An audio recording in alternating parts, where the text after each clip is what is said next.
who doesn't love a generous person? Many of us have been blessed by a person who may have helped us in a time of need, given us advice when we're confused, or just with an act of kindness when needed. And the feeling is that you are naturally attracted and you have a deep-rooted love for the person who's generous to you.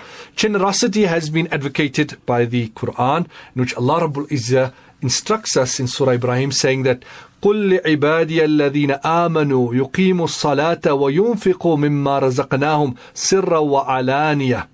Allah Rabbul Izzah says that tell my believing servants to establish salah and to give from that which we have provided them, to give it openly and secretly.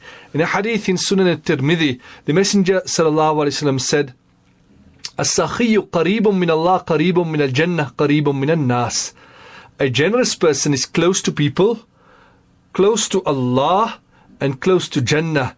And the stingy and miserly person is al-bakhilu ba'idun min Allah, distant from Allah, distant from Jannah, and distant from people, because people don't like others who are stingy and miserly.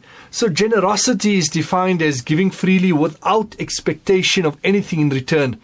Nabi sallallahu alaihi wasallam was by far the best human to set foot on this earth. He had a unique sense of generosity. Nabi sallallahu alaihi wasallam would give to anyone and everyone. That is why the poet said, "Ma qala la qattu illa fi tashahudihi, lawla tashahud lakana la'uhu na'am." The Nabi sallallahu alaihi wasallam never said no to anyone except in tashahud, when he had to say La ilaha illallah, there is no deity except Allah. And if it wasn't for his tashahud, you could have even changed his la, his no, into yes. Nabi sallallahu alaihi wasallam's generosity goes back to even before he accepted Islam. When he returned all scared after the first revelation, and Sayyidah Khadija radiallahu ta'ala anha comforted him, and she said to him that Allah would never humiliate you, for you are good to your relatives, you are true to your word, you help those in need, those who need your support, the weak, and you are generous to the guests, and you answer the call of those distressed. That was the extent of the Nabi Sallallahu Alaihi Wasallam's generosity. In fact, one Bedouin had come to Nabi Sallallahu Alaihi Wasallam, and he saw lots of sheep, and Nabi Sallallahu Alaihi Wasallam said, "Do you like what you see?" And he said, "Yes." Nabi Sallallahu Alaihi Wasallam then said, "All of this you can take for yourself." And this person went back to his own people and he said, "Aslimu, accept Islam, because I've come from a man, Muhammad, who gives such a way that you can see he doesn't fear poverty." That was the extent of Nabi Sallallahu Alaihi Wasallam's generosity. And he liked and he honored those who were generous.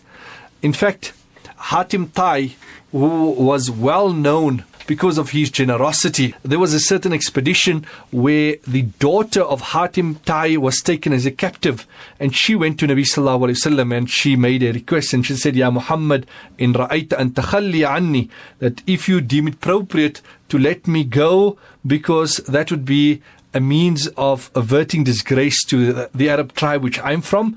And she said that I'm the daughter of a leader of a people, who my father was Hatim, and he was a man who used to uphold the honor of people. He would free those who were in prison. He would give food to those who were hungry. He would give clothing to those who were naked, and he would honor the guest. And Nabi Sallallahu Alaihi Wasallam listened to this and said, "These are the qualities of the true believers. If your father was a believer, then we certainly showed mercy to him." Nabi Sallallahu Alaihi Wasallam then said that your father truly brought what was good character. He lived by good character. And as a result of this, Nabi Sallallahu Alaihi Wasallam left this lady and allowed her to go free because of the generosity of her father. So the question is, how can we be more generous? The first thing is we need to give more in charity. That is the first instance. So the question is, how can we be more generous? Number one, we need to give more in charity.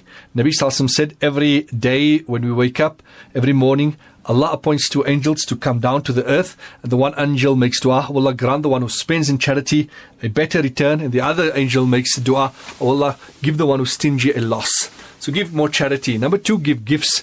Tahadu tahabu. The more you give gifts, the more love will increase with your family members, with near and distant ones. During the month of Ramadan, as we approach the days of Eid, give gifts and it will increase love. Donate your old possessions, things that you're not using. There are many ways in which we can increase our generosity. And not only do those to whom you give benefit from your generosity, studies have shown that the person who actually is generous also benefits from generosity. The wonderful thing about generosity is that anyone can become a generous person, no matter what station you are in life.